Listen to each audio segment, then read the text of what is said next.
ಕರ್ತನಿಗೆ ಸುಬಿಗಳು, ನಿಮ್ಮೆಲ್ಲರಿಗೆ ಸುಬಿಗಳು. ಚೆನ್ನಾಗಿದ್ದೀರಪ್ಪ? ವಿಜ್ಞಾಪನೆ ಮಾಡುವುದರಲ್ಲಿ ನಾವು ಮುಂದಿರಬೇಕು. ಪ್ರಾರ್ಥನೆ ಮಾಡೋದರಲ್ಲಿ ನಾವು ಮುಂದಿರಬೇಕು. ನಾವು ರಕ್ಷಣೆ ಹೊಂದಿರಬೇಕು. ರಕ್ಷಣಾ ಧರ್ಮವು ರಾಜ್ಯತ್ವಕ್ಕೆ, ಸತ್ಯಕ್ಕೆ ಸೇರಿಸುತ್ತೆ. ಸತ್ಯದಿಂದ ನಾವು ಸದಾಕಾಲವು ದೇವರ ಯುಗಗಳು ದೇವರಲ್ಲಿ ಜೀವಿಸುವುದಕ್ಕೆ, ಮಹಾತ್ಮವು ಜೀವಾಂತರವಾಗಿರುವುದಕ್ಕೆ ದೇವರು ನಮ್ಮನ್ನು ಎಬ್ಬಿಸಲ್ಪಡ್ತಾನೆ. ವಿಜ್ಞಾಪನೆಯಿಂದ ನಾವು ಅದ್ಭುತ ಕಾರ್ಯಗಳನ್ನು ನೋಡುವುದು. ವಿಜ್ಞಾಪನೆಯಿಂದ ಆತ್ಮೀಯ ಹೋರಾಟವಿದೆ. ಹೋರಾಟ, ಯುದ್ಧಗಳು ನಮಗಿದ್ದೇವೆ. ಪ್ರಾರ್ಥನೆಯಲ್ಲಿ ಪರಿಶುದ್ಧತೆ ನಾವು ಹಿಡಿಬೇಕು. ಪ್ರಾರ್ಥನೆ ಮಾಡಿದರೆ ಸಿಟ್ಟು ಬರಬಾರ್ದು, ತಾಳ್ಮೆಯಿಂದ ಇರಬೇಕು. ದೇವರು ನನಗೆ ಕೆಲಸ ಈ ಟೈಮ್ನಲ್ಲಿ ಮಾಡ್ತಾನೆ ಅನ್ನೋ ನಂಬಿಕೆ ನಿಮಗಿರಬೇಕು. ಆಗ ವಿಜ್ಞಾಪನೆ ಅಂದರೆ ಸ್ವಲ್ಪ ಹೊತ್ತು ಮಾಡೋದು ವಿಜ್ಞಾಪನೆ. ಪ್ರಾರ್ಥನೆ ಬಹಳ ಹೊತ್ತು ದೇವರ ಸನ್ನಿಧಿಯಲ್ಲಿ ವೇಚಿ ಇರುವುದು, ದೇವರ ಸಹವಾಸ ಕಲಿಗೆ ಇರುವುದು ಪ್ರಾರ್ಥನೆ. ವಿಜ್ಞಾಪನೆ 1-2 ನಿಮಿಷ 3 ನಿಮಿಷ ಮಾಡೋದು ವಿಜ್ಞಾಪನೆ ಆಗುತ್ತೆ. ಸತ್ಯವನ್ನು ನಾವು ಹೇಳುತ್ತಾ ಜೀವಿಸುವವರಾಗಿರಬೇಕು. ವಾಕ್ಯವು ಆಧಾರ ಮಾಡಿಕೊಂಡು ಯುದ್ಧದಲ್ಲಿ ಗೆಲ್ಲಬೇಕು. ಇಷ್ಟು ನಾನು ಏಕೆ ಸೂಕ್ತಗಳು ಹೇಳ್ತಾ ಇದ್ದೀನಿ ಅಂದರೆ, ವಿಜ್ಞಾಪನೆ ಪ್ರಾರ್ಥನೆಯಲ್ಲಿ ಇಷ್ಟು ಶಕ್ತಿ ಇದೆ ಅಂತಂದು ಯಾಕೆ ಹೇಳ್ತಾ ಇದ್ದೇನೆ ನೋಡ್ರಿ. ಗ್ರಂಥದಲ್ಲಿ ಪ್ರಕಟಣೆ 12ನೇ ಅಧ್ಯಾಯ 10ನೇ ವಚನದಲ್ಲಿ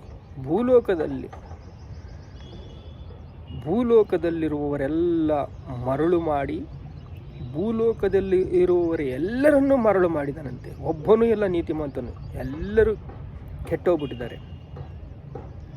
ಬೈಬಲ್ ಹೇಳುತ್ತೆ ನೋಡ್ರಿ. ಭೂಲೋಕದಲ್ಲಿರುವವರೆಲ್ಲರಿಗೂ ಮರಳು ಮಾಡಿ, ಆ ಘಟಸರ್ಪವು ಅಂದರೆ ಪಿಶಾಚಿ, ಸೈತಾನನು ಅಂತಲೂ ಅವನ ಹೆಸರು ಉಳ್ಳ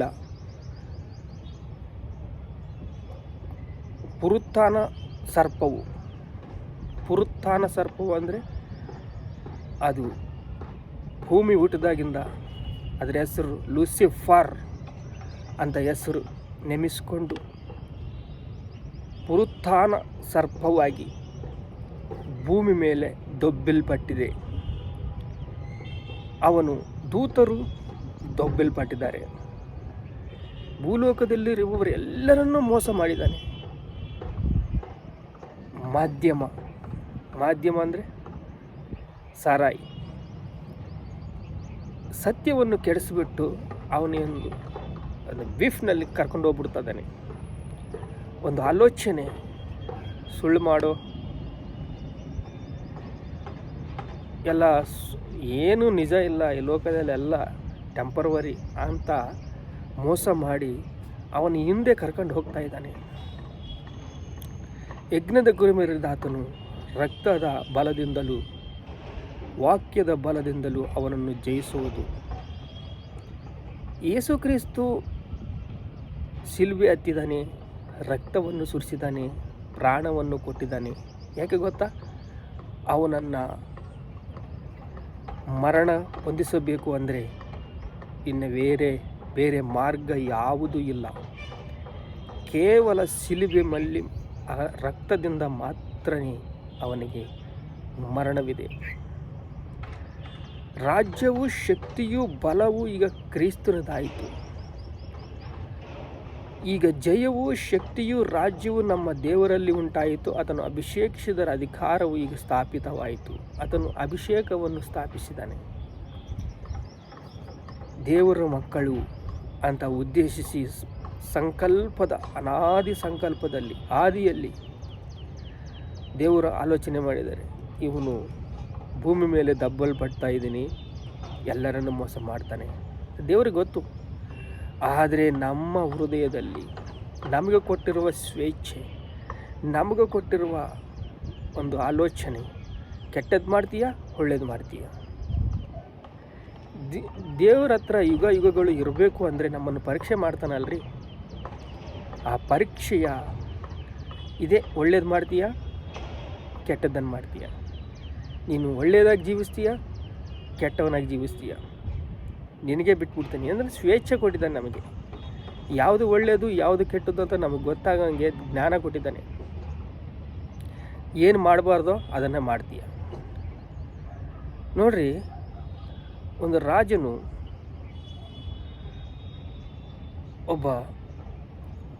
ಒಬ್ಬರನ್ನು ಊಟಕ್ಕೆ ಕರೆದಿದ್ದಾನೆ. ಗೆಸ್ಟ್ ಅವರು ಎಲ್ಲ ಅಡುಗೆಗಳನ್ನು ಮಾಡಿ, ಎಲ್ಲ ಚಿಕನ್ 65 ಎಲ್ಲ ಅಂತ ಮಟನ್ ಬಿರಿಯಾನಿ ಇವೆಲ್ಲ ಮಾಡಿ ಅವ್ರಿಗೆ ಊಟಕ್ಕೆ ಕೊಟ್ಟರೆ ಎಲ್ಲವನ್ನು ನೀನು ತಿನ್ನಬಹುದು. ಅದಲ್ಲಿ ನೋಡಿದೀಯಾ, ಆ ಬಾಕ್ಸ್ನಲ್ಲಿ ತೆರಿಬೇಡ. ಆ ಬಾಕ್ಸನ್ನು ತೆರೆದ್ರೆ ನೀನು ಮೋಸ ಹೋಗ್ತೀಯ ಅಂತ ಹೇಳಿದ್ದಾನೆ. ಇದು ಎಲ್ಲ ಬಿಟ್ಟುಬಿಟ್ಟಿದ್ದಾನೆ ಇವನು, ತಿಂಡಿ ಎಲ್ಲ ಬಿಟ್ಟುಬಿಟ್ಟಿದ್ದಾನೆ. ಅದೊಂದು ಬಾಕ್ಸ್ ಮೇಲೆ ಐತೆ, ಅದರಲ್ಲಿ ಪಾರಿವಾಳ ಐತೆ. ಪಾರಿವಾಳನ್ನು ತೆಗೆದು ನೋಡಿದಾಗ ಅದು ಹೊರಕ್ಕೆ ಹೋಗ್ಬಿಟ್ಟಿದೆ. ಈಗ ರಾಜನು ಬಂದಿದ್ದಾನೆ. ಏನು ಹೇಳಬೇಕು? ಎಲ್ಲ ನೀನು ಏನು ಹೇಳಿದ್ದೀನಿ, ನೀನು ಏನು ಮಾಡಿದೀಯ? ರಾಜಾಜ್ಞೆಗೆ ತಿರಸ್ಕಾರ. ರಾಜ ಆಜ್ಞೆಗೆ ತಿರಸ್ಕಾರ ಏನು ಈ ಭೂಮಿ ಮೇಲೆ?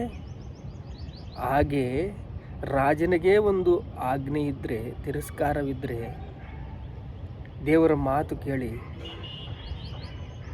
ಪಾಪದ ಸಂಬಳ ಮರಣ. ನಮ್ಮನ್ನು ಮರಣ ಕಂಬಕ್ಕೆ ಏರಿಸಬೇಕು, ಶಿಲುಬೆಗೆ ಹತ್ತಿಸಬೇಕು, ನಮ್ಮ ಪ್ರಾಣವನ್ನು ತೆಗಿಬೇಕು. ದೇವರು ಶಾಸನ ಮಾಡಿದ್ದಾನೆ. ಏಕೆಂದರೆ ಏನು ಮುಟ್ಟಬಾರ್ದು ಅಂತಂದು ಹೇಳಿದ. ಆದಾಮ ಅವ್ವ ಆ ಎದೇನು ತೋಟದಲ್ಲಿ ಏನು ತಿನ್ನಬಾರ್ದು ಅಂತಂದು ಹೇಳಿದಾನೋ ಅದನ್ನೇ ತಿಂದುಬಿಟ್ಟಿದ್ದಾರೆ. ಈಗ ರಾಜಾಜ್ಞೆಗೆ ಎಷ್ಟು ಪವರ್ ಇದ್ದರೆ ನಮ್ಮ ದೇವರಿಗೆ, ದೇವರ ಧರ್ಮಶಾಸ್ತ್ರಕ್ಕೆ, ದೇವರ ನೀತಿಗೆ, ದೇವರ ಕರುಣೆಗೆ, ದೇವರ ಪ್ರೀತಿಗೆ ಇರೋದಿಲ್ಲರಿ.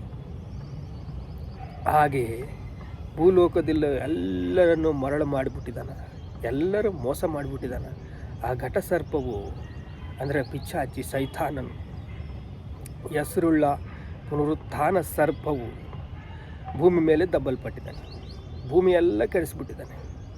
ಈಗ ಯೇಸು ಕ್ರಿಸ್ತನ ಶಿಲುಬೆಯಿಂದ, ಅವರು ಸುರಿಸಿದ ರಕ್ತದಿಂದ ನಾವು ಬಿಡುಗಡೆ ಹೊಂದಿದ್ದೀವಿ, ಕೃಪೆ ಹೊಂದಿದ್ದೀವಿ, ಕನಿಕರ ಹೊಂದಿದ್ದೀವಿ. ದೇವರ ಕನಿಕರೆ ನಮಗೆ ಸಿಕ್ಕಿತು. ಪ್ರಾರ್ಥನೆ ಮಾಡಿಕೊಳ್ಳೋ ತಂದೆ, ನಿಮಗೆ ಸ್ತೋತ್ರ. ನಮ್ಮನ್ನು ಜ್ಞಾಪಕ ಮಾಡ್ಕೊಂಡಿಯಪ್ಪ. ಅಪ್ಪ, ನಿಮಗೆ ಸ್ತೋತ್ರ, ಸ್ತೋತ್ರ, ಸ್ತೋತ್ರ, ಸ್ತೋತ್ರ. ಸೈತಾನನ ಬಲದಿಂದ,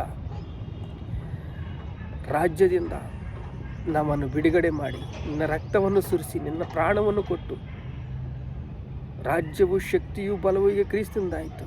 ಶತ್ರು ಬಲವೆಲ್ಲದ ಮೇಲೆ ನಮಗೆ ಅಧಿಕಾರ ಕೊಟ್ಟಿದ್ದೀವಿ. ನಿಮಗೆ ಸ್ತೋತ್ರ, ಸ್ತೋತ್ರ, ಘನತೆ, ಮಹಿಮೆ, ಪ್ರಭಾವಗಳು ನಿಮಗೆ ಚೆಲ್ಲಿಸ್ತಾ ಇದ್ದೀವಿ ತಂದೆ. ಆಮೇಲೆ ಆಮೇಲೆ ಆಮೇಲೆ.